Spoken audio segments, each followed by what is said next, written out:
विघ्नते च नमः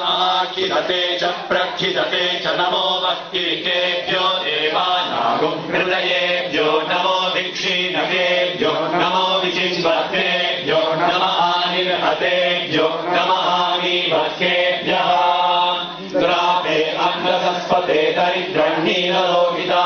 येषाम् पुरुषाणाम् येषाम् पशूनाम् माभेर्मा रोमो येषाम् किञ्चनाममत